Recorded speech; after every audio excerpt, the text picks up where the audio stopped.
ఆత్మీయులైన ప్రేక్షకులకు నమస్కారం. నా పేరు డాక్టర్ చిరుమామిళ్ళ మురళీ మనోహర్. ఆయుర్వేద సంహిత ఈ కార్యక్రమానికి మీకందరికీ స్వాగతం.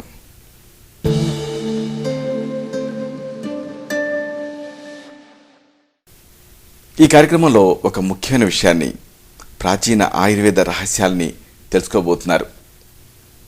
ఆకలింపు చేసుకొని ఆచరిస్తే ఈ అంశాలు మీ మొత్తం జీవితాన్ని అనూహ్యంగా మార్చేస్తాయి, సంపూర్ణమైన ఆరోగ్యాన్ని తిరిగి పొందేలా చేస్తాయి.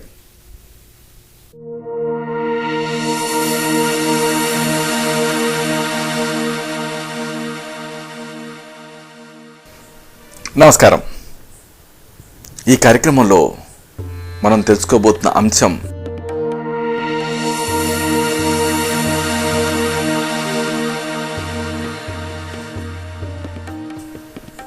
Ankylosing spondylitis. యాంకిలోజింగ్ స్పాండిలైటిస్ వ్యాధి ప్రధానంగా వెన్నుని దెబ్బతీసి వీపుని కదలికలు లేకుండా బిగుసుకుపోయేలా చేస్తుంది. ఈ కార్యక్రమం యాంకిలోజింగ్ స్పాండిలైటిస్ వ్యాధి గురించి సమగ్రమైన సమాచారాన్ని అందిస్తుంది. ముఖ్యంగా ఆరోగ్యం, దైనందిన జీవితాల మీద ఈ వ్యాధి ప్రభావం ఏ విధంగా ఉంటుందో సమగ్రంగా వివరించబోతుంది. అలాగే మీకై మీరు ఎలాంటి చర్యలు తీసుకోవాలో, ఏ రకమైన సూచనలు పాటించాలో తెలియజేస్తుంది. ముఖ్యంగా ఈ వ్యాధికి సంబంధించి పాటించాల్సిన భంగిమలు, వ్యాయామాలు, అలాగే మీరు చేసేటటువంటి వృత్తి, వంశపారపర్యత, ఇలాంటి సాధారణ అంశాల మీద అవగాహన కల్పిస్తుంది. అన్నిటికీ మించి ఆయుర్వేద చికిత్సలు, దృక్పథాలు, వీటన్నిటినీ వివరిస్తుంది. అయితే ఈ వ్యాధిలో ఏం జరుగుతుంది, ఇది తెలుసుకోవటం చాలా ముఖ్యం.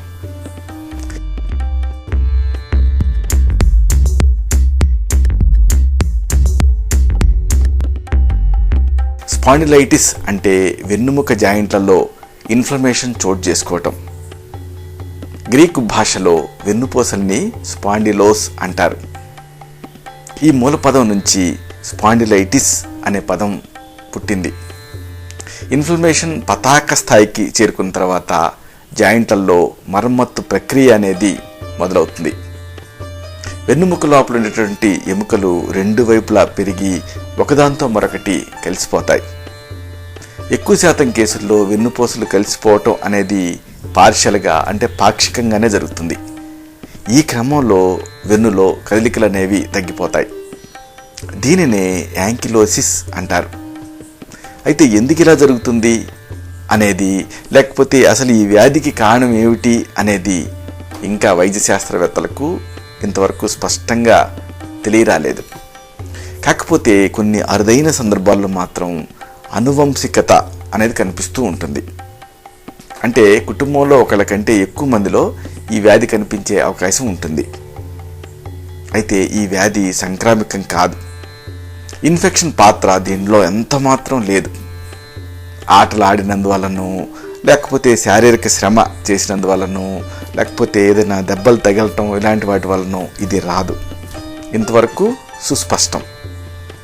అయితే మొదట్లో వ్యాధి లక్షణాలు శారీరక శ్రమతో కానీ, లేకపోతే ఏదైనా బరువైన పనులు చేసిన తర్వాత కానీ మొదలవుతూ ఉంటాయి. దీంతో మీరు ఏమనుకుంటారు, ఈ లక్షణాలకి ఇలాంటి శారీరక శ్రమ, లేకపోతే ఆటలు ఆడటం ఇలాంటివి కారణం అని అనుకుంటూ ఉంటారు. నిజానికి ఈ వ్యాధి ఒకవేళ మీకుంటే అప్పుడు మీ లక్షణాలు అనేవి కదలికలతో కాస్త తగ్గి, ఒకవేళ మీరు అచేతనంగా ఉన్నారనుకోండి, అంటే ఇన్యాక్టివ్గా, అప్పుడు లేదా ఓవర్గా రెస్ట్ తీసుకుంటూ ఉన్నారనుకోండి, రెస్ట్తో నిజానికి కాస్త ఈ లక్షణాలు పెరుగుతాయి. అంటే మూమెంట్తో కాస్త తగ్గి ఓవర్ రెస్ట్తో కాస్త పెరుగుతాయి. అదృష్టవశాత్తు ఈ వ్యాధి ప్రమాదకరం కాదు. దీనివల్ల ప్రాణహాని జరగదు. ఈ వ్యాధి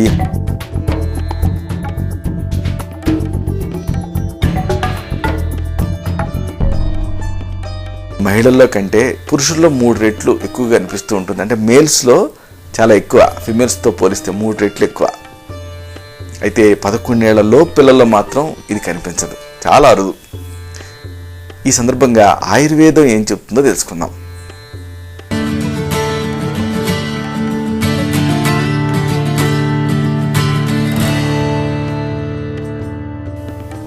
జాయింట్ల నొప్పికి సంబంధించి ఆయుర్వేదంలో 2 రకాల స్థితుల్ని ప్రధానంగా చెబుతూ ఉంటాం. ఒకటి ఏంటంటే సంధివాతం, 2 ఆమవాతం. సంధివాతం అంటే ఇన్ఫ్లమేషన్ వల్ల కాకుండా మామూలుగా అరుగుదల ఇలాంటి వాటి వల్ల ఈ జాయింట్ దెబ్బతింటాం. ఇక ఆమవాతం, దీంట్లో జాయింట్ దెబ్బతింటానికి ఇన్ఫ్లమేషన్ అనేది ప్రధాన కారణంగా ఉంటుంది. వ్యాధులు కలగటానికి ఒక దోషం కారణమైందనుకోండి, దాన్ని ఏకదోషజం అంటాం. 2 దోషాలు కారణమయ్యాయనుకోండి ద్విదోషజం అంటాం. 3 కారణమయ్యాయనుకోండి సంసర్గజం అంటాం, లేకపోతే సన్నిపాతజం అని వ్యవహరిస్తాం. దోషాలు పాత్ర పెరిగే కొద్దీ వ్యాధి అనేది చాలా గంభీరంగా మారుతూ ఉంటుంది. యాంకిలోజింగ్ స్పాండిలైటిస్లో అన్ని దోషాలు కలిసి ఉంటాయి కాబట్టి ఇది చాలా మొండి వ్యాధి కింద తయారవుతుంది. దీనికి చికిత్సని దీర్ఘకాలం పాటు కంటిన్యూ చేయాల్సి ఉంటుంది. అయితే ఈ వివరాలు తెలుసుకోబోయే ముందు అసలు ఈ వ్యాధి గురించి కాస్త స్పష్టంగా తెలుసుకుందాం.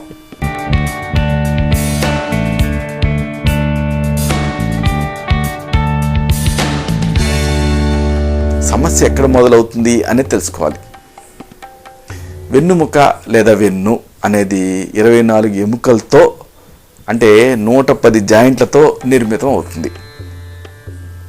దీంట్లో ఈ మొత్తం వెన్నుపాములో లేదా వెన్నుముకలలో 3 ప్రధాన ప్రాంతాలు ఉంటాయి. మెడ, అలాగే ఛాతీ వెనక భాగం లేదా వీపు, ఇక 3వది నడుము లోపల ఉండేటటువంటి భాగం. అయితే ఇవి 3 ఒకే రకంగా ఉండవు. అంటే మెడ ఒక రకంగా ఉంటుంది, ఛాతీ వెనక భాగం మరో రకంగా ఉంటుంది, అలాగే ఈ నడుము మరొక రకంగా ఉంటుంది. సర్వైకల్ ఒక రకం, థొరాసిక్ ఒక రకం, లంబార్ మరొక రకంగా, అంటే వీటి అమరిక ఉంటూ ఉంటుంది. అంటే నిర్మాణ రచనలో తేడాలు ఉంటాయి. ఉదాహరణకు ఈ మెడ ప్రాంతంలో ఉండేటటువంటి వెన్నుపూసలు ఎక్కువ కదలికలు కలిగి ఉంటాయి. చూడండి, మనం ఈ చెస్ట్ని కదల్చాం కానీ మెడని కదులుస్తూ ఉంటాం. ఇక ఛాతీ ప్రాంతం, ఈ ఛాతీ ప్రాంతంలో ఈ వెన్నుపూసలకి ఛాతీ తాలూకు పక్కటెముకలు వచ్చి అతుక్కుంటూ ఉంటాయి. ఇక నడుము ప్రాంతం, ఈ నడుము ప్రాంతంలో వెన్నుపూసల మీద ఎప్పుడు కూడా ఒత్తిడి పడుతూ ఉంటుంది.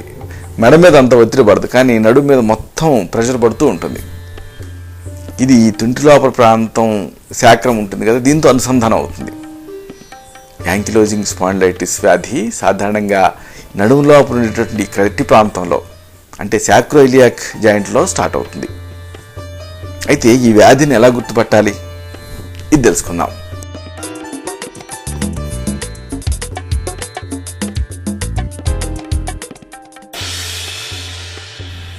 చాలామందిలో వెన్నులో నొప్పి ఉన్నప్పుడు దాన్ని స్పాండిలైటిస్గా వ్యవహరిస్తుంటారు. చాలామందిని మనం గమనిస్తూ ఉంటాం, స్పాండిలైటిస్ డాక్టర్ గారు అంటూ ఉంటారు. కానీ వైద్యశాస్త్ర పరిభాషలో మాత్రం ఇన్ఫ్లమేషన్ అంటే ఏంటి, వాపు, నొప్పి, ఎరుపుదనం, వేడి, క్రియాహాని ఈ లక్షణాల సముదాయాన్ని మాత్రమే స్పాండిలైటిస్గా చెప్పాల్సి వస్తుంది. మామూలుగా ఏదో డిస్క్ జారటం, వెన్నుపూసలు అరగటం ఇలాంటి కారణాల వల్ల వచ్చేటువంటి నొప్పిని స్పాండిలోసిస్ అనాలి. నిజానికి అంటే స్పాండిలైటిస్ అనకూడదు. ఇన్ఫ్లమేషన్ ఉన్నప్పుడే స్పాండిలైటిస్ అనాలి. అంటే ఈ తరహా నొప్పుల్లో ఇన్ఫ్లమేషన్ అనేది పెద్దగా కనిపించదు. ఏది డిస్క్ జారటం, వెన్నుపూసలు అరగటం ఇలాంటి వాటిలో. ఇక యాంకిలోజింగ్ స్పాండిలైటిస్, దీంట్లో వెన్నునొప్పి ఉంటుంది. అయితే అన్ని వెన్నునొప్పులు యాంకిలోజింగ్ స్పాండిలైటిస్కి సంబంధించినవే ఉండవు. ఇది తెలుసుకోవాలంటే అసలు ఈ యాంకిలోజింగ్ స్పాండిలైటిస్కి సంబంధించిన కొంత ప్రాథమిక అవగాహన మీకు ఉండాలి. ఈ వ్యాధిలో కొన్ని ప్రారంభ చిహ్నాలు ఉంటాయి, లక్షణాలు ఉంటాయి. వీటిని తెలుసుకుందాం.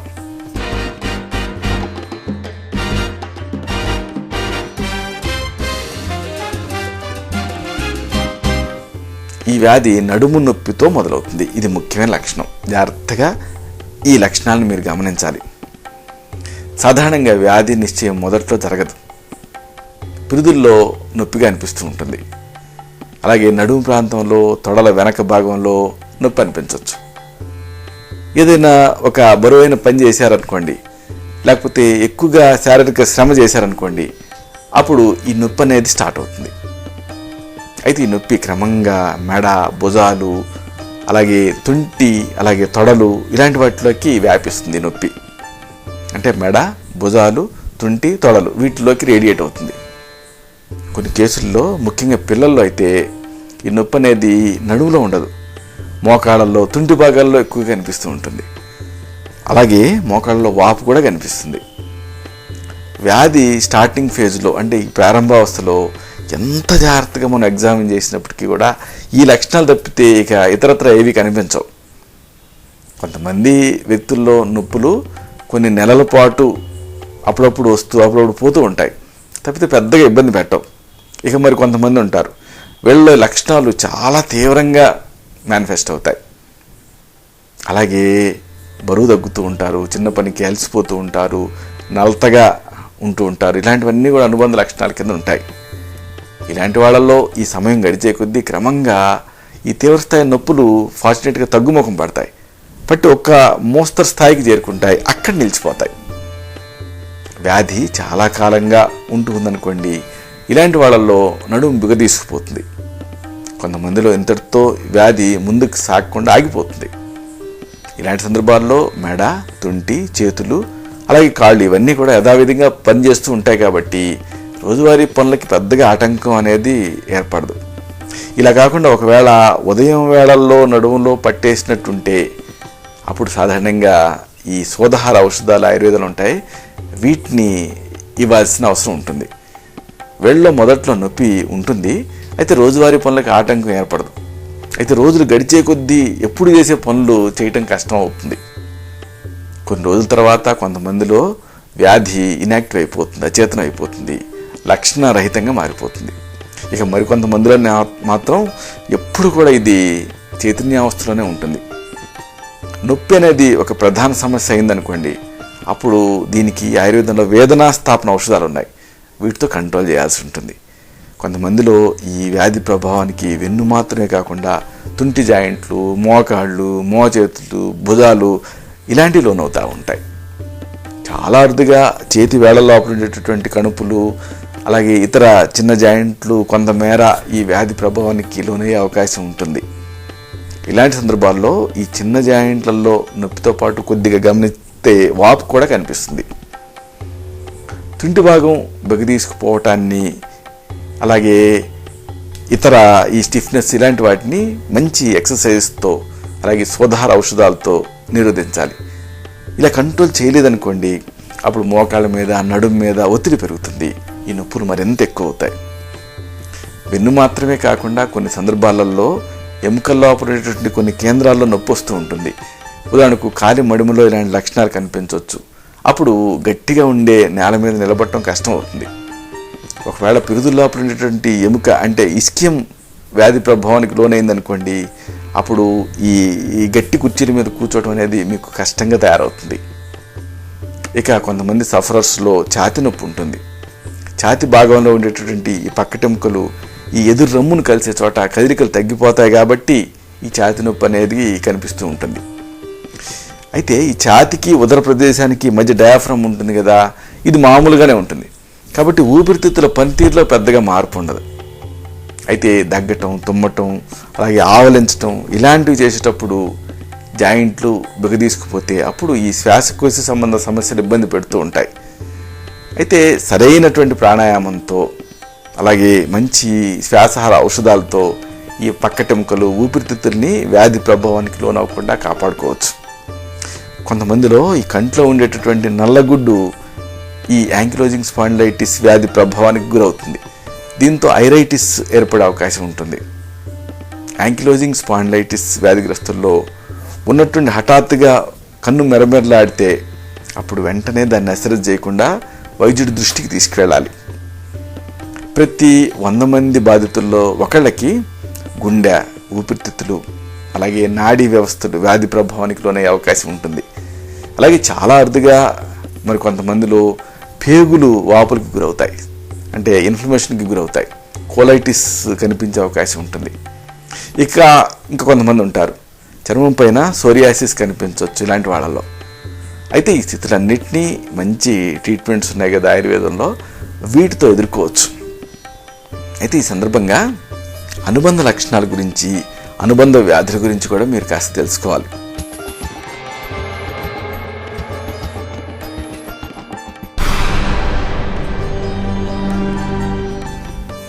యాంకిలోజింగ్ స్పాండిలైటిస్ని ఒక వ్యాధిగా పరిగణించకూడదు. కొన్ని లక్షణాల సముదాయం ఇది. ఉదాహరణకు సోరియాటిక్ ఆర్థరైటిస్ ఉండొచ్చు, రియాక్టివ్ ఆర్థరైటిస్ ఉండొచ్చు, కోలైటిక్ ఆర్థరైటిస్. ఇలాంటి వాటిలో ఈ యాంకిలోజింగ్ స్పాండిలైటిస్ ఒక పూర్వరూప లక్షణంగా కానీ, లేకపోతే అనుబంధ లక్షణంగా కానీ, లేకపోతే తదుపరి లక్షణంగా కానీ కనిపించవచ్చు. కొంతమందిలో ఈ మూత్ర మార్గానికి సంబంధించిన ఇన్ఫెక్షన్స్ కానీ, లేకపోతే పేగులకు సంబంధించిన ఇన్ఫెక్షన్లు కానీ యాంకిలోజింగ్ స్పాండిలైటిస్గా కన్వర్ట్ అయ్యే అవకాశం ఉంటుంది. ఇలా ఎందుకు జరుగుతుంది అనే దానిపైన అధ్యయనకారులు కొన్ని పరిశోధనలు జరిపారు. జన్యువుల పాత్ర ఉన్నట్లుగా ప్రాథమికంగా తేలింది. ఇక మరొక ముఖ్యమైన విషయానికి వస్తున్నాం. ఎలాంటి పరీక్షల ద్వారా ఈ వ్యాధిని గుర్తుపట్టవచ్చు?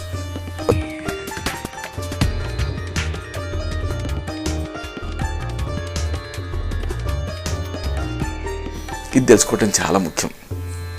ప్రారంభంలో ఈ వ్యాధి ఉనికి తెలియదు. వ్యాధి నిర్ణయం సాధారణంగా 2 లేదా 3 సంవత్సరాలుగా ఈ వెన్నునొప్పితో బాధపడే వాళ్ళలో కానీ జరగదు. లక్షణాలు కనిపించే ప్రారంభావస్థలో రక్త పరీక్షలో ఇన్ఫ్లమేషన్ ఉన్నట్లుగా తేలితే ఈ వ్యాధిని గురించి ఆలోచించాల్సి ఉంటుంది. మామూలు వెన్నునొప్పుల్లో ఇన్ఫ్లమేషన్ అనేది ఉండదు. ఇది మీరు గమనించాలి. ప్రస్తుతం ఈ ఇన్ఫ్లమేషన్ని గుర్తించడానికి సిఆర్పి అంటే సి రియాక్టివ్ ప్రోటీన్, అలాగే ఈఎస్ఆర్ అంటే ఎరిథ్రోసైట్ సెడిమెంటేషన్ రేట్, అలాగే పివి అంటే ప్లాస్మా విస్కాసిటీ అని ఈ 3 రకాల రక్త పరీక్షలు మనకి ఉపయోగపడుతూ ఉన్నాయి. ఎక్స్రే కూడా ఈ డిసీజ్ని గుర్తించడానికి కొంతవరకు ఉపయోగపడుతుంది. అయితే వ్యాధి స్టార్టింగ్ ఫేజ్లో ఉన్నప్పుడు ఎక్స్రేలో ఏ రకమైన మార్పు కనిపించదు. తీవ్రమైన నొప్పి ఉన్నప్పటికీ ఎక్స్రే చూసామనుకోండి మామూలుగానే కనిపిస్తుంది. ఈ మధ్యకాలంలో HLA-B27 అనే పరీక్షని ఈ యాంకిలోజింగ్ స్పాండిలైటిస్ వ్యాధిని గుర్తించడానికి వాడుతూ ఉన్నారు. దీంట్లో తెల్ల రక్త కణాన్ని పరీక్ష చేస్తారు. ఈ టెస్ట్ ఫలితం పాజిటివ్ అయిందనుకోండి, అప్పుడు మీకు యాంకిలోజింగ్ స్పాండిలైటిస్ వ్యాధి వచ్చే అవకాశం కానీ, లేకపోతే ఉనికి కానీ ఉంటుంది. అంటే మీకు ఈ వ్యాధి ఉంటే ఇది పాజిటివ్ వస్తుంది, లేకపోతే వచ్చే అవకాశం ఉన్నా కానీ పాజిటివ్ వస్తుంది. అయితే ఈ వ్యాధిని తేల్చడానికి ఈ పరీక్షని నిర్ణయాత్మక పరీక్షగా మనం భావించకూడదు. HLA-B27 అనేది షూర్ టెస్ట్ ఏం కాదు. ఇక సూచనల విషయానికి వద్దాం.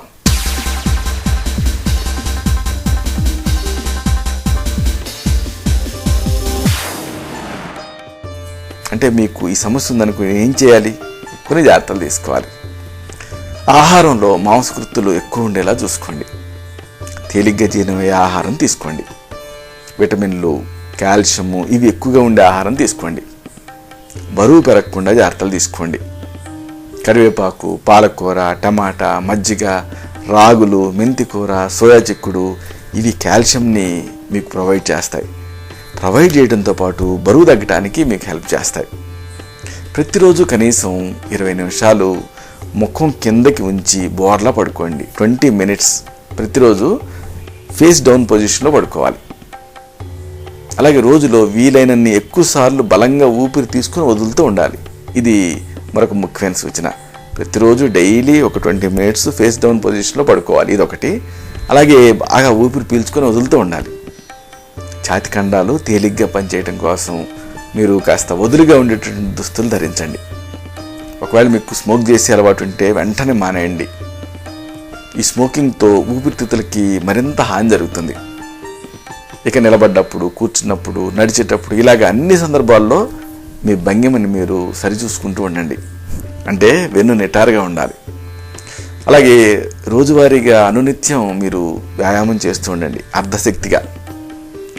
ఒకవేళ ఉదయం పూట కీళ్ళలో పట్టేసినట్లుంటే అప్పుడు వేడి నీళ్ళ సీసాలు, అలాగే ఉప్పు మూటలు, అలాగే ఇసుక మూటలు, వాలుకా స్వేదం అంటాం ఆయుర్వేదంలో, ఇలాంటి వాటితో కాపడాలు పెట్టుకుంటే మంచి రిలీఫ్ ఉంటుంది.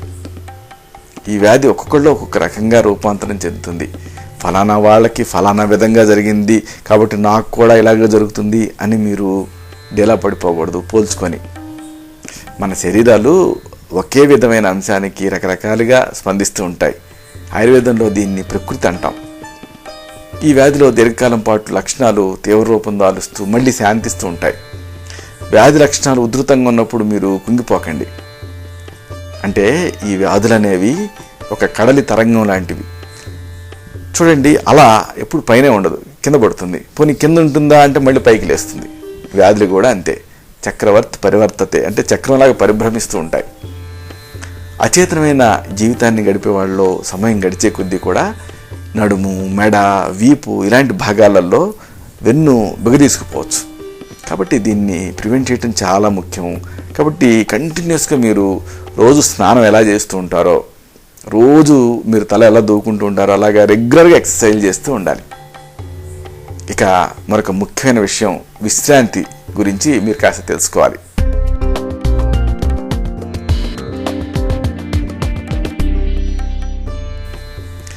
ఈ వ్యాధిలో బాగా నీరసంగా ఉండే అవకాశం ఉంటుంది. ఇన్ఫ్లమేషన్ ఉంటుంది కాబట్టి ఇలాగ నీరసంగా ఉంటుంది. ఒక్కోసారి దీనికి అనుబంధంగా రక్తహీనత కూడా ఉంటుంది. కాబట్టి ఈ నీరసం మరింత ఎక్కువగా ఉంటుంది. ఇక ఈ వ్యాధి చాలా కాలం నుంచి మొండిగా కొనసాగుతూ ఉంటుంది కాబట్టి సాధారణంగా మీకు ఇది ఎప్పుడు తగ్గుతుందో, అసలు తగ్గుతుందో లేదో అని అనిపిస్తూ ఉంటుంది. అంటే నిరాశగా అనిపిస్తూ ఉంటుంది. దీంతో ఈ నిరాశ ఉంటుంది కాబట్టి మీకు ఎడతెగని నీరసం వచ్చేస్తుంది. అయితే సరైనటువంటి రెస్ట్తో, అలాగే మంచి పాజిటివ్ అవుట్లుక్తో మీరు ఈ యాంక్లోజింగ్ స్పాండిలైటిస్ తాలూకు ఈ సమస్య నుంచి మీరు బయటపడవచ్చు. ఈ వ్యాధిలో నొప్పులు ఒకవేళ బాగా తీవ్రంగా ఉన్నాయనుకోండి, అప్పుడు కొంతకాలం పాటు మీరు రెస్ట్ తీసుకోవచ్చు. అయితే నొప్పులు ఉన్నాయి కదా అని మరీ ఎక్కువ కాలం పాటు బెడ్ రెస్ట్ తీసుకోవద్దు. ఒకవేళ ఇలాగా రెస్ట్ మరీ ఎక్కువైందనుకోండి, ఎముకల జాయింట్లు మరింత స్టిఫ్ అయిపోతాయి, బిగదీసుకుపోతాయి. కొద్దో గొప్ప ఈ నొప్పి ఉన్నప్పటికీ మీరు ఈ వీపు, ఛాతీ, చేతులు, కాళ్ళు వీటిని ఉపయోగిస్తూ ఎక్సర్సైజ్ చేస్తూనే ఉండాలి. పడుకునేటప్పుడు వెల్లికిలా, అంటే వీపు మంచానికి ఆనేటట్లుగా ఫేస్ అప్ పొజిషన్లో బల్లపరుపుగా పడుకోవడం అనేది చాలా ముఖ్యం. ఇది చాలా ముఖ్యంగా మీరు గమనించాలి. ఫేస్ అప్ పొజిషన్లో పడుకోవాలి. పడుకునేటప్పుడు మంచం చివరికి జరిగి మోకాల దగ్గర నుంచి కాళ్ళని కిందకి వేలాడేసి పడుకుంటే మీకు కంఫర్టబుల్గా ఉంటుంది. రాత్రి నిద్రకి ఉపక్రమించే ముందు, అలాగే ఉదయం మంచం మీద నుంచి లేవబోయే ముందు, ఈ 2 సార్లు కూడా, అంటే బిఫోర్ స్లీపు, అలాగే బిఫోర్ మీరు ఈ బెడ్ నుంచి లేచే ముందు, ఇలాగే 2 సార్లు కూడా ఒక 20 నిమిషాల పాటు బోర్లా పడుకోవాలి. అంటే శరీరం ముందు భాగాన్ని మంచానికి ఆనేటట్లుగా మీరు పడుకోవాలి. ఫేస్ డౌన్ పొజిషన్లో పడుకోవాలి. ఇలాగ బోర్లా పడుకోవాలంటే మొదట్లో మీకు కొంచెం కష్టంగా అనిపిస్తుంది. అంటే 5 నిమిషాలకి మించి మీరు పడుకోలేరు. అప్పుడు మీరు కాస్త ఈ ఛాతి కింద దిండుని అది ఉంచుకోవచ్చు. అయితే ఇలాగ బోర్లా పడుకోవటం అలవాటైన కొద్దీ మీకు ఈ వెన్నులో ఒత్తిడి తగ్గుతుంది, శరీరం తేలిగ్గా తయారవుతుంది. ఈ వ్యాధిలో రెగ్యులర్గా ఎక్సర్సైజ్ చేయటం అనేది చాలా ముఖ్యం. అలాగే ఈత ఈ వ్యాధిలో అన్నిటికంటే ఉత్తమమైనటువంటి వ్యాయామం స్విమ్మింగ్. దీంతో అన్ని జాయింట్లకి ఎక్సర్సైజ్ లభిస్తుంది. ఈత కొట్టే సమయంలో శరీరం నీళ్ల మీద తేలుతుంది కాబట్టి ఈ జాయింట్ల మీద ఒత్తిడి పడదు. కొంతమంది ఈ సమస్య ఉన్నప్పుడు మెడని ఇలాగా విరిపించుకుంటారు, లేదా గట్టిగా తోమించుకుంటారు. అయితే ఇలా పొరపాటును కూడా చేయకండి, చాలా ప్రమాదకరం. మెడ లోపల ఉండేటువంటి జాయింట్లు కలిసిపోయి ఉంటాయి కదా, హఠాత్తుగా ఇలా మెడని విరిపించుకున్నారనుకోండి, ఇంకేముంది, ఎముకలు శాశ్వతంగా విరిగిపోయేటటువంటి రిస్క్ ఉంటుంది. ఇక మంచం, అలాగే కుర్చీలు, వీటి గురించి కూడా మీరు కాస్త తెలుసుకోవాలి.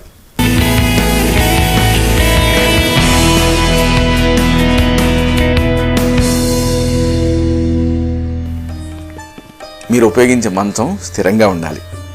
పరుపు వేసుకోండి, తప్పులేదు. కాకపోతే ఈ పరుపు కింద ఉండేటటువంటి బేస్ కుంగిపోకుండా గట్టిగా ఉండాలి. ఇది చాలా ముఖ్యం. దీనికోసం మీరు ప్లైవుడ్ వాడచ్చు. అంటే ప్లైవుడ్తో చేసినటువంటి మంచం పైన పరుపు వేసుకొని మీరు పడుకోవచ్చు. సరైన మంచం వాడటం వల్ల ఏం జరుగుతుంది, వెన్నుని మీరు శాశ్వతంగా వంకర తిరగకుండా కాపాడుకోవచ్చు. దిండుని ఉపయోగించకపోవటమే మంచిది, వద్దులేండి, దిండొద్దు. ఒకవేళ దిండు వాడాలి తప్పదనుకుంటే పల్చటి దిండు వాడుకోండి. అంటే మీ చెయ్యి మందం ఉండాలి. ఇక కుర్చీలు స్థిరంగా వాలిపోకుండా, కుంగిపోకుండా ఉండాలి. కొంతమంది హాయిగా సోఫాల్లో కూర్చోడానికి ఇష్టపడతారు, కానీ సోఫాల కంటే కుర్చీలో కూర్చోవటమే మంచిది. అది కూడా స్టిఫ్గా ఉండాలి. మెడ, భుజాలు, వెన్ను ఇవి ఆకృతికి అనుగుణంగా ఉండాలి. అంటే ఆసరా ఇచ్చేటట్లు ఉండాలి. ఇక వంశపారపర్యత గురించి కూడా మీరు కాస్త తెలుసుకోవాలి.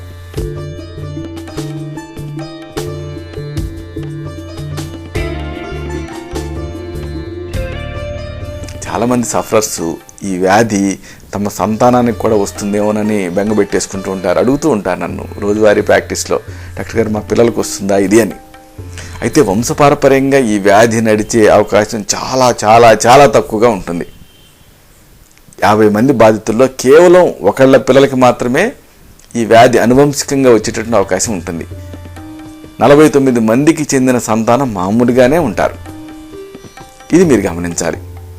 అంటే వంశపారపర్యత తాలూకు ఇన్ఫ్లుయెన్స్ దీనిపైన లేదు ఈ వ్యాధి మీద. మామూలుగా మిగతాయి కొన్ని ఇలాగా ఈ ఫెమిలియల్గా వస్తూ ఉంటాయి, కానీ ఈ డిసీజ్ రాదనే అనుకోవాలి. యాంకిలోజింగ్ స్పాండిలైటిస్కి గురైన వాళ్ళు వివాహం చేసుకోకుండా కానీ లేకపోతే సంతానం పొందకుండా ఉండాల్సిన అగత్యం కానీ లేదు. అంటే మీరు హ్యాపీగా మ్యారేజ్ చేసుకోవచ్చు ఒకవేళ మీకు మ్యారేజ్ అవ్వకపోతే. అలాగే సంతానాన్ని కూడా పొందొచ్చు. ఇక భంగిమ గురించి మీరు కాస్త తెలుసుకోవాలి.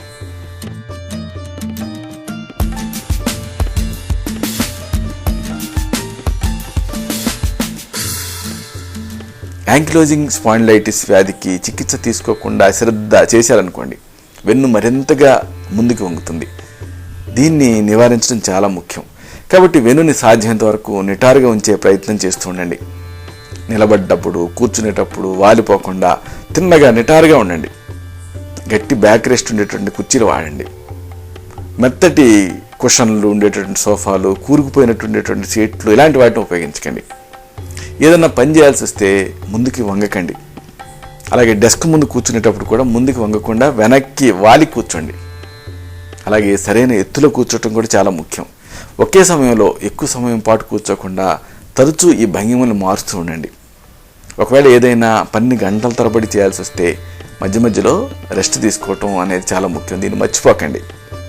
మధ్యాహ్నం పూట కనీసం అరగంట అన్నా మంచం మీద బల్లపరుపుగా పడుకొని సేద్దారండి. అలాగే కార్ సెట్స్, బెల్ట్స్ ఇలాంటివి కొంతమంది వాడటానికి ఇష్టపడుతూ ఉంటారు. వీటిని వాడకండి. నడుముకి వాడేటటువంటి బెల్ట్లు కానీ కార్ సెట్స్ కానీ మీకు తాత్కాలికంగా రిలీఫ్ని ఇస్తే ఇవ్వచ్చు, కానీ దీర్ఘకాలం పాటు వీటిని వాడితే దుష్ఫలితాలు వస్తాయి. అంటే ఈ నడుము కండాలు లూజ్ అవుతాయి. నడుము నిటారుగా ఉండాలంటే వీటికి ఆశ్రయించేటువంటి కండాలు బలంగా ఉండాలి. బెల్టులు వాడితే ఇవి డేలా పడతాయి. కాబట్టి మరీ ఎక్కువ కాలం పాటు ఇలాగా ఈ లంబార్ బెల్ట్లు ఇలాంటివి వాడకండి. ఇక శృంగార జీవితం, గర్భధారణ గురించి కూడా మీకు కొంత అవగాహన ఉండాలి.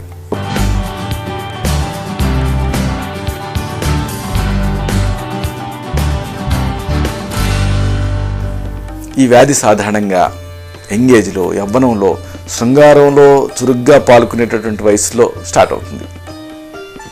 ఈ వ్యాధి వల్ల అలసట, నిస్త్రాణ ఇలాంటివి కలుగుతూ ఉంటాయి. కాబట్టి శృంగారం అంటే ఆసక్తి అనేది సన్నగిలుతుంది. దీంతో ఈ దంపతుల మధ్య నిరాశ, నిస్పృహలు చోటు చేసుకుంటాయి. కొంతమందిలో నడుము, ఈ తుంటి భాగాల్లో ఇన్ఫ్లమేషన్ చోటు చేసుకుంటుంది కదా, కాబట్టి సెక్స్ సమయంలో కదలికలు బాధాకరంగా పరిణమిస్తాయి. ఇలా ముఖ్యంగా మహిళల్లో జరుగుతూ ఉంటుంది.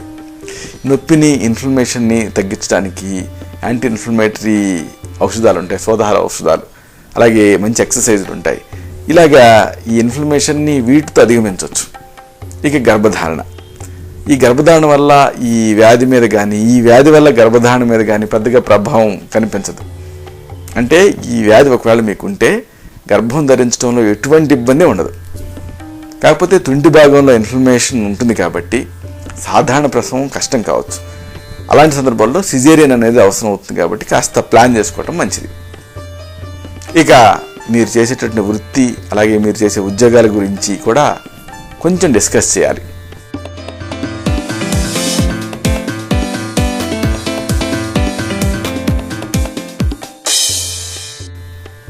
ఈ వ్యాధి వచ్చినంత మాత్రాన మీరు చేసే వృత్తి మానేసి పూర్తిగా మీరు ఇనాక్టివ్ అవ్వాల్సినటువంటి అవసరం లేదు, అచేతనమైపోనక్కర్లేదు. చాలామంది పెద్దగా ఇబ్బంది పడకుండానే తమ పని తాము చేసేసుకోగలుగుతూ ఉంటారు. చేతి పనుల దగ్గర నుంచి డెస్క్ జాబుల వరకు అన్నీ కూడా అందరూ చేయగలుగుతూనే ఉన్నారు. ఈ వ్యాధి బయటపడిన మొదట్లో ఈ సఫరర్స్కి తాము చేసే పని కొనసాగించడం ఇక కష్టమేమో అనిపిస్తుంది, రిజైన్ చేయాలేమో అని అనిపిస్తూ ఉంటుంది. అయితే అలవాటైన తర్వాత మామూలుగానే మీరు మీ పని చేసుకుపోగలుగుతూ ఉంటారు. ఒకవేళ ఏదైనా పని చేయడం కష్టం అనిపించింది అనుకోండి, లేదా ఏదైనా ఒక పనిముట్టుని మీరు ఉపయోగించడం సమస్యగా అయిందనుకోండి, అప్పుడు దానికి ఆ సందర్భాలకు అనుగుణంగా ఈ పనిముట్లని మీరు ఫ్యాబ్రికేట్ చేయించుకోవచ్చు, అంటే రీడిజైన్ చేయించుకోవచ్చు. ఇక వాహనాలు నడిపే పద్ధతి గురించి కూడా మీరు కాస్త తెలుసుకోవాలి.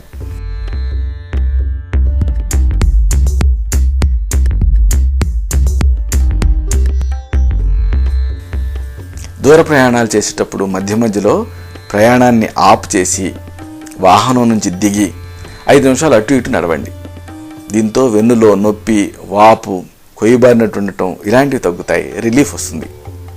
కొంతమందికి వాహనాన్ని వెనక్కి నడపడం అనేది కష్టం అవుతుంది, రివర్స్ తీయటం కష్టం అవుతుంది. ఒకవేళ ఇలాగ మీకు జరిగితే అప్పుడు ఏం చేస్తారంటే మీరు ఈ రియర్ వ్యూ మిర్రర్ని ప్రత్యేకంగా తయారు చేయించి అమర్చుకోవచ్చు. అలాగే కారు సీట్ల మీద అదనంగా లంబార్ సపోర్ట్ వాడితే మీకు కాస్త రిలీవింగ్గా ఉంటుంది. ఇక ముఖ్యమైన విషయానికి వస్తున్నాం. ఈ యాంకిలోజింగ్ స్పాండిలైటిస్కి చికిత్సా వ్యూహం ఎలా ఉంటుందో తెలుసుకుందాం.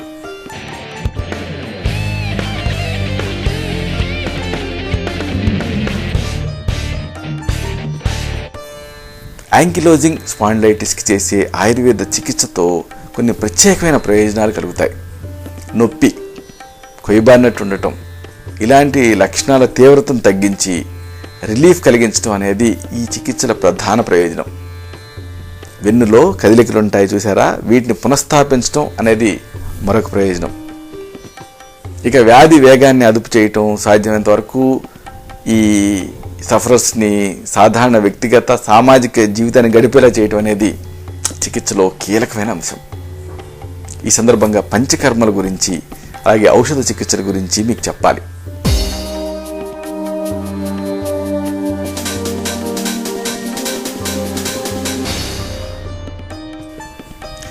ఈ వ్యాధిలో పూర్వకర్మలు అనేవి చేస్తాం. అంటే ఏమిటి? ఔషధ సిద్ధ తైలాన్ని లోపలికి ఇస్తాము, అలాగే బయటికి కూడా ప్రయోగిస్తాం. దీంతో శరీరం అనేది మార్ధవంగా తయారవుతుంది. అలాగే వీటి వల్ల శరీరాంతర్గతంగా మలినాలు అనేవి బయటకు వచ్చేస్తాయి. ఇక స్వేదకర్మ, దీంతో ఈ బిగ తీసుకుపోవడం అనేది తగ్గుతుంది. కాబట్టి స్నేహకర్మ, స్వేదకర్మ అద్భుతమైన ఫలితాలను ఇస్తాయి. ఇక ప్రధాన కర్మలు, పంచకర్మలు, వీటితో వాతం ప్రధానంగా తగ్గుతుంది. ముఖ్యంగా ఈ పంచకర్మలో కూడా వస్తికర్మ అనే దాన్ని ఇస్తూ ఉంటాం. ఇది ఒక ఎనిమా లాంటి పద్ధతి. దీన్ని ఈ వ్యాధి ఉధృతిని బట్టి ఒక కోర్స్ లాగా చేస్తూ ఉంటాం. దీంతో ఈ వ్యాధిని చాలా ఎఫెక్టివ్గా కంట్రోల్ చేయొచ్చు.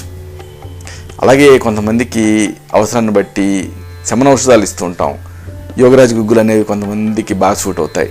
త్రయోదశాంగ గుగ్గులు అనేవి మరి కొంతమందిలో ఇస్తూ ఉంటాం. ఒకవేళ బోన్స్ ఇన్వాల్వ్ అయితే లాక్షాది గుగ్గులు అనే వాటిని సెలెక్ట్ చేసుకుంటాం.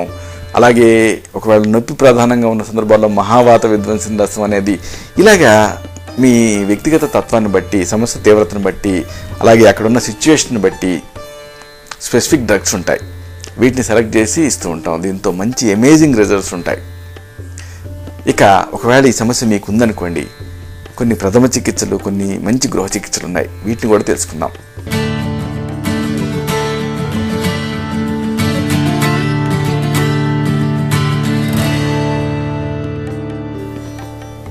మొదటి ఔషధం, వెల్లుల్లిని ముద్దగా నూరండి. దీన్ని ఒక 2 చెంచాల మోతాదుగా తీసుకోవాలి. అంటే ఒక చెంచాడు నువ్వుల నూనెతో కలిపి దీన్ని తీసుకుంటే, వేడి నీళ్లతో సహా తీసుకుంటే మంచి ఫలితం ఉంటుంది. కాబట్టి 2 చెంచాల వెల్లుల్లి ముద్దని 1 చెంచాడు నువ్వుల నూనెతో కలిపి కాస్త వేడి నీళ్ళు అనుపానంగా, అంటే ఈ ముద్దని వేడి నీళ్ళతో సహా తీసుకుంటూ ఉంటే ఈ యాంకిలోజింగ్ స్పాండిలైటిస్లో మంచి రిజల్ట్ ఉంటుంది. ఇలాంటిదే మరొక ఔషధం, 10 పారిజాతం ఆకుల్ని, గుప్పెడు వావిలి ఆకుల్ని ముద్దగా దంచండి. 1 గ్లాసు నీళ్ళలో వేయండి. చిన్న మంట మీద సగం కషాయం మిగిలేంత వరకు మరిగించండి. దీనికి 1 చెంచాడు ఆముదం కలిపి ప్రతిరోజు ఉదయం పరిగడుపును తీసుకుంటూ ఉండండి. ఇది కూడా యాంకిలోజింగ్ స్పాండిలైటిస్లో మంచి రిలీఫ్ని ఇస్తుంది. ఇలాంటిదే మరొక ఔషధం ఉంది, దీన్ని తెలుసుకుందాం. మహిసాక్షి గుగ్గిలం, దీన్ని 1 అర చెంచాడు మోతాదుగా రోజుకి 2 సార్లు వేడి నీళ్ళతో తీసుకుంటూ ఉంటే అమేజింగ్ రిజల్ట్ ఉంటుంది. ఇలాంటిదే అందరికీ అందుబాటులో ఉండే మరొక ఔషధాన్ని తెలుసుకుందాం. 1 కప్పు శొంఠి కషాయానికి 2 చెంచాల ఆముదం కలిపి రోజుకి 2 సార్లు చొప్పున తీసుకుంటూ ఉండాలి. దీంతో వాతపు నొప్పులు తగ్గుతాయి. ఇలాంటిదే మరొక ఔషధం, 1 చెంచాడు శొంఠి, 1 చెంచాడు నువ్వులు, 1 చెంచా బెల్లం, అన్నిటినీ కలపండి, ముద్దగా నూరండి. దీన్ని లోపలికి తీసుకోండి. ఇలా 2 పూట్ల తీసుకుంటూ ఉంటే యాంకిలోజింగ్ స్పాండిలైటిస్ కంట్రోల్లో ఉంటుంది. ఇవన్నీ ప్రథమ చికిత్సలు. వీటితో పాటు మంచి వ్యాయామాలు కూడా ఉన్నాయి, వీటిని కూడా తెలుసుకోవాలి.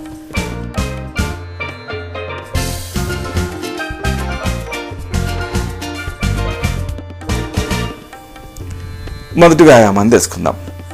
ఒక గోడకు వీపుని ఆనించి నిలబడండి. పాదాలు పిరుదులు కదలకుండా గోడని తలతో తోస్తూ 5 అంకెలు లెక్క పెట్టండి. రోజుకి ఇలాగా 10 సార్లు రిపీట్ చేయండి. రెండో వ్యాయామం తెలుసుకుందాం. కాళ్ళు ఎడంగా చాపి నిలబడండి. నడుము మీద చేతులు ఉంచుకోండి. స్థిరంగా నిలబడి నడుముని తిప్పుతూ తలని వెనక్కి తిప్పాలి. ఇలాగా 2 పక్కల 5 సార్లు చేయండి. మూడోగా ఎక్సర్సైజ్ తెలుసుకుందాం. నేల మీద వెల్లికిలా పడుకొని కాళ్ళని మోకాళ్ళ దగ్గర ముడిచి పాదాలను నేల మీద బల్లబరుపుగా ఆనించండి. అరిచేతుల్ని పక్కటెంకల మీద ఆనించి బలంగా ఊపిరి పీల్చి నెమ్మదిగా పూర్తిగా వదిలేయండి. ఇలాగా 10 సార్లు రిపీట్ చేయండి. ఫోర్త్ ఎక్సర్సైజ్ తెలుసుకుందాం. బోర్లా పడుకొని చేతుల్ని శరీరానికి 2 పక్కలా ఉంచండి. అవసరమైతే ఒక మెత్తగా ఉండే దిండుని ఛాతి కింద ఉంచుకోవచ్చు. ఇప్పుడు ఒక్కొక్క కాలుని మోకాళ్ళ దగ్గర ముడవకుండా తిన్నగా నేల మీద నుంచి పైకి ఎత్తండి. ఇలాగ 2 కాళ్ళని 5 సార్లు చేయండి. కాలుని లేపేటప్పుడు వ్యతిరేక దిశలో ఉండేటటువంటి చెయ్యిని కూడా పైకి లేపండి. ఇలా చేసిన తర్వాత కాళ్ళను కదలకుండా ఉంచి తలని ఛాతిని నేల మీద నుంచి ఎంత వీలైతే అంత పైకి ఎత్తండి. ఇలాగా 10 సార్లు చేయండి. 5వ ఎక్సర్సైజ్ తెలుసుకుందాం. 2 కాళ్ళు 2 చేతుల మీద నేల మీద వంగండి. వ్యతిరేక దిశలో ఉండేటువంటి కాలు చేయిల్ని ఒకేసారి గాలిలోకి లేపి 10 అంకెలు లెక్క పెట్టండి. తర్వాత దించేసి మిగతా కాలు చేయి ఉంటాయి చూసారా, వీటిని కూడా ఇలాగే చేయండి. ఇలాగ 5 సార్లు 2 పక్కల రిపీట్ చేయండి. ఈ ఎక్సర్సైజెస్ని మీరు రెగ్యులర్గా చేస్తే మంచి ఫలితం ఉంటుంది. చూసారా, ఇలాగా ఈ వ్యాధిని సరైన లక్షణాలతో గుర్తించడం చాలా ముఖ్యం. అంటే నడువులో నొప్పిగా ఉన్నా, వారాలు నెలలు గడుస్తున్న కొద్దీ వెన్ను కొయ్యబారినట్లున్నా, బొగిదీసుకుపోయినట్లున్నా అశ్రద్ధ చేయొద్దు. ఉదయం పూట లక్షణాలు ఎక్కువగా ఉండి రోజు గడిచే కొద్దీ తగ్గుతూ ఉంటే ఈ యాంక్లోజింగ్ స్పాండిలైటిస్ని అనుమానించాలి. అలాగే విశ్రమించిన తర్వాత వెన్నులో బెగదీసుకున్నట్లు ఉండి కొద్దిగా కదలికలతో వ్యాయామాలతో ఇది తగ్గుతుంటే అప్పుడు ఈ డిసీజ్ని మీరు అనుమానించాలి. సమయం గడిచే కొద్దీ మీరు ముందుకి వంగిపోతూ ఉంటే ఈ డిసీజ్ని అనుమానించాలి. అలాగే వ్యాధి ప్రారంభావస్థలో మీరు బరువు తగ్గుతూ ఉన్నా, తేలిగ్గా అలసిపోతూ ఉన్నా, రాత్రిపూట చెమటలు పడుతూ ఉన్నా, లో జ్వరం ఉన్నా అప్పుడు అశ్రద్ధ చేయకుండా ఈ డిసీజ్ గురించి ఆలోచించాలి. సరైన వైద్య సలహా తీసుకుంటే, ముఖ్యంగా ఆయుర్వేద పంచకర్మ చికిత్సలు, ఔషధాలు, అలాగే ఎక్సర్సైజెస్ వీటన్నిటిని తీసుకుంటే ఈ వ్యాధి పురోగతిని అడ్డుకోవచ్చు. ఈ వ్యాధితో సౌకర్యవంతంగా జీవించవచ్చు, ఈ వ్యాధిని జయించవచ్చు. ఇది యాంక్లోజింగ్ స్పాండిలైటిస్కి సంబంధించిన సమగ్ర సమాచారం. తిరిగి ఇలాంటి మరొక కార్యక్రమంలో మళ్ళీ మనం కలుసుకున్నప్పుడు ఇలాంటి మరొక ఆసక్తికరమైన అంశాన్ని తెలుసుకుందాం. శతం జీవ శరదో వర్ధమానః, శతం హేమంతాన్ శతం వసంతాన్, 100 శరత్తులు 100 హేమంతాలు 100 వసంతాలు వర్ధిల్లుతూ జీవించండి. శుభం.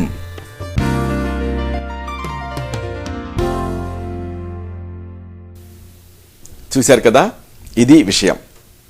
ఈ కార్యక్రమం మీకు ఉపయోగపడిందని, ఉపయోగపడుతుందని ఆశిస్తాను. అలాగే ఇందులోని విషయాల మీద మీకు అవగాహన పెరిగిందని భావిస్తాను. దీనిలోని విషయాలు నలుగురికి చేరేలాగా 10 మందికి ఉపయోగపడేలా మీ వంతు సహాయం మీరు చేయండి.